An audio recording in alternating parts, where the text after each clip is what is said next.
Hi, everybody. It's Carmen Nardini. Today, I am going to be reading Leviticus 7 through 9, and I am reading out of the Living Bible. It is a paraphrased, it's the paraphrase of Thought for Thought translation. So, here are the instructions concerning the most holy offering for guilt. The sacrificial animal shall be killed at the place where the burnt offering sacrifices are slain, and its blood shall be sprinkled back and forth upon the altar. The priest will offer up upon the altar all its fat, including the tail, the fat that covers the inside, the 2 kidneys, and the loin fat and the gallbladder. All should be set aside for sacrificing. The priest will burn them upon the altar as a guilt offering to the Lord. Only males among the priests may then eat the carcass, and it must be eaten in a holy place, for this is a most holy sacrifice. The same instructions apply to both the sin offering and the guilt offering. The carcass shall be given to the priest who is in charge of the atonement ceremony for his food. When the offering is a burnt sacrifice, the priest who is in charge shall also be given the animal's hide. The priest who presents the people's grain offerings to the Lord shall be given whatever remains of the sacrifice after the ceremony is completed. This rule applies whether the sacrifice is baked, fried, or grilled. All other grain offerings, whether mixed with olive oil or dry, are the common property of all sons of Aaron. Here are the instructions concerning the sacrifices given to the Lord as special peace offerings. If it is an offering of thanksgiving, unleavened shortbread shall be included with the sacrifice, along with unleavened wafers spread with olive oil and loaves from a batter of flour mixed with olive oil. This Thanksgiving peace offering shall be accompanied with loaves of leavened bread. Part of this sacrifice shall be presented to the Lord by a gesture of waving it before the altar. Then it shall be given to the assisting priest, the one who sprinkles the blood of the animal presented for the sacrifice. After the animal has been sacrificed and presented to the Lord as a peace offering to show special appreciation and thanksgiving to him, its meat is to be eaten that same day and none left to be eaten the next day. However, if someone brings a sacrifice that is not for Thanksgiving, but is because of a vow or simply a voluntary offering to the Lord, any portion of the sacrifice that is not eaten the day it is sacrificed may be eaten the next day. But anything left over until the 3rd day shall be burned. For if any of it is eaten on the 3rd day, the Lord will not accept it. It will have no value as a sacrifice, and there will be no credit to the one who brought it to be offered. And the priest who eats it shall be guilty, for it is detestable to the Lord, and the person who eats it must answer for his sin. Any meat that comes into contact with anything that is ceremonially unclean shall not be eaten, but burned. And as for the meat that may be eaten, it may be eaten only by a person who is ceremonially clean. Any priest who is ceremonially unclean, but eats the thanksgiving offering anyway, shall be cut off from his people, for he has defiled what is sacred. Anyone who touches anything that is ceremonially unclean, whether it is uncleanliness from man or beast, and then eats the peace offering, shall be cut off from his people, for he has defiled what is holy. Then the Lord said to Moses, "Tell the people of Israel never to eat fat, whether from oxen, sheep, or goats, the fat of an animal that dies of disease or is attacked and killed by wild animals may be used for other purposes, but never eaten. Anyone who eats fat from an offering sacrificed by fire to the Lord shall be outlawed from his people. Never eat blood, whether of birds or animals. Anyone who does shall be excommunicated from his people." The Lord said to Moses, "Tell the people of Israel that anyone bringing a thanksgiving offering to the Lord must bring it personally with his own hands. He shall bring the offering of the fat and breast, which is to be presented to the Lord, by waving it before the altar. Then the priest shall burn the fat upon the altar, but the breast shall belong to Aaron and his sons, while the right thigh shall be given to the officiating priest. For I have designated the breast and thigh as donations from the people of Israel to the sons of Aaron. Aaron and his sons must always be given this portion of the sacrifice. This is their pay. It is to be set apart from the burnt offerings and given to all who have been appointed to minister to the Lord as priests, to Aaron and to his sons. For on the day the Lord anointed them, he commanded that the people of Israel give these portions to them. It is their right forever throughout all their generations. These were the instructions concerning the burnt offering, grain offering, sin offering, and guilt offering, and concerning the consecration offering and the peace offering. These instructions were given to Moses by the Lord on Mount Sinai to be passed on to the people of Israel so that they would know how to offer their sacrifices to God in the Sinai desert. Chapter 8. The Lord said to Moses, Now bring Aaron and his sons to the entrance of the tabernacle, together with their garments, the anointing oil, the young bull for the sin offering, the 2 rams, and the basket of bread made without yeast, and summon all Israel to a meeting there.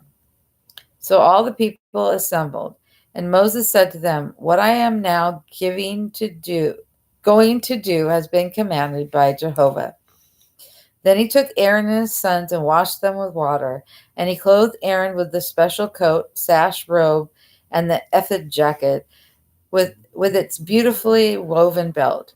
Then he put on him the just piece and just deposited the Urim and the Thummim inside its pouch, and placed on Aaron's head the turban with the sacred golden plate at its front, the holy crown, as the Lord had commanded Moses. Then Moses took the anointing oil and sprinkled it upon the tabernacle itself, and on each item in it, sanctifying them. When he came to the altar, he sprinkled it 7 times, and also sprinkled the utensils of the altar and the wash basin and its pedestal to sanctify them. Then he poured the anointing oil upon Aaron's head, thus setting him apart for his work. Next, Moses placed the robes on Aaron's sons with the belts and caps as the Lord had commanded him.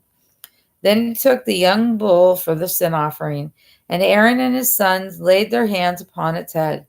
As Moses killed it, he smeared some of the blood with his fingers upon the 4 horns of the altar and upon the altar itself to sanctify it, and poured out the rest of the blood at the base of the altar. Thus he sanctified the altar, making atonement for it.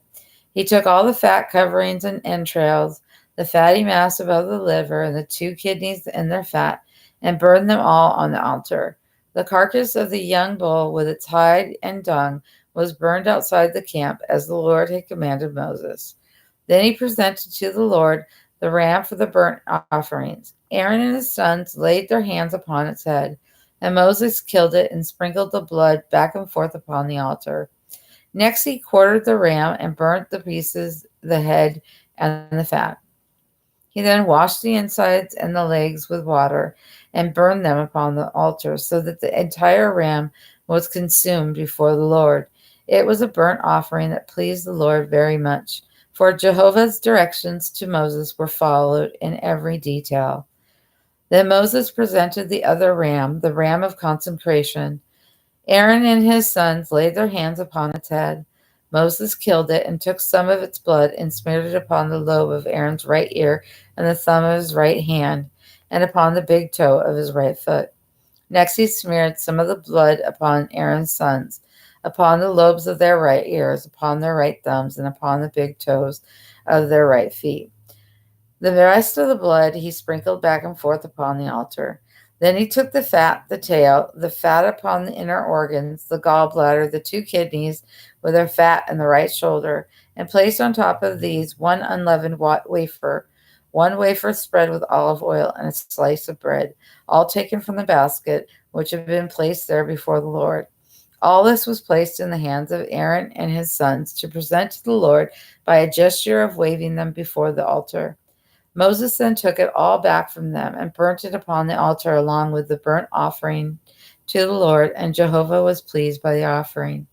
Now Moses took the breast and presented it to the Lord by waving it before the altar. This was Moses' portion of the ram of consecration, just as the Lord had instructed him.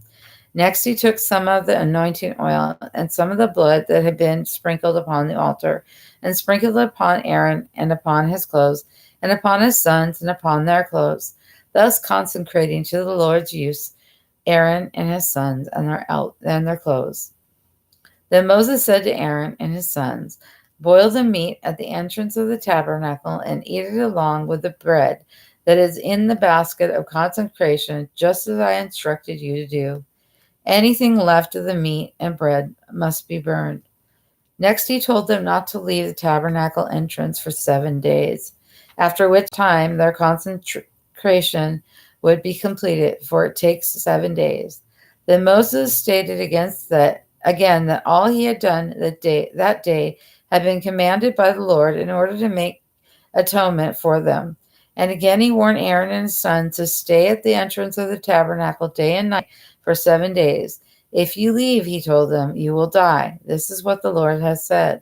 So Aaron and his sons did all that the Lord had commanded Moses. Chapter 9. On the 8th day of the consecration ceremonies, Moses summoned Aaron and Aaron's sons and the elders of Israel, and told Aaron to take a bull calf from the herd for a sin offering, and a ram without bodily defect for a burnt offering, and to offer them before the Lord. "And tell the people of Israel," Moses instructed, "to select a male goat for their sin offering, also a yearling calf and a yearling lamb, all without bodily defect for their burnt offering. In addition, the people are to bring to the Lord a peace offering sacrifice, an ox and a ram and a grain offering, flour mingled with olive oil. For today," Moses said, "Jehovah will appear to them." So they brought all these things to the entrance of the tabernacle, as Moses had commanded, and the people came and stood there before the Lord. Moses told them, "When you have followed the Lord's instructions, his glory will appear to you."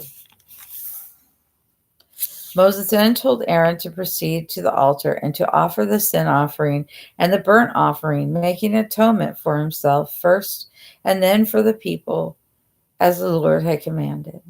So Aaron went up to the altar and killed the calf as a sacrifice for his own sin. His sons caught the blood for him, and he dipped his finger in it and smeared it upon the horns of the altar, and poured out the rest at the base of the altar. Then he burnt upon the altar the fat, kidneys, and gallbladder from this sin offering, as the Lord had commanded Moses. But he burnt the meat and hid outside the camp. Next he killed the bird, but he burned the meat burned the meat and hide outside of camp. Next he killed the burnt offering animal, and his sons caught the blood, and he sprinkled it back and forth upon the altar. They brought the animal to him piece by piece, including the head, and he burned each part upon the altar.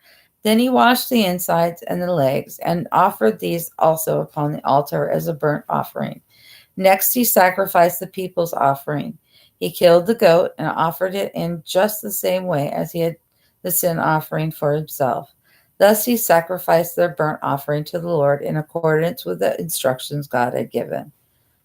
Then he presented the grain offering, taking a handful and burning it upon the altar in addition to the regular morning offering. Next he killed the ox and ram, the people's peace offering sacrifice, and Aaron's sons brought the blood to him, and he sprinkled it back and forth upon the altar. Then he collected the fat of the ox and the ram, the fat from their tails, and the fat covering the inner organs, and the kidneys and the gallbladders. The fat was placed upon the breasts of these animals, and Aaron burnt it upon the altar. But he waved the breast and the right shoulder slowly before the Lord, as a gesture of offering it to him, just as Moses had commanded. Then, with hands spread out towards the people, Aaron blessed them and came down from the altar. Moses and Aaron went into the tabernacle, and when they came out again, they blessed the people, and the glory of the Lord appeared to the whole assembly. Then fire came from the Lord and consumed the burnt offering and fat on the altar. And when the people saw it, they all shouted and fell flat upon the ground before the Lord. And that's all for today. Thanks for joining in and listening. Bye.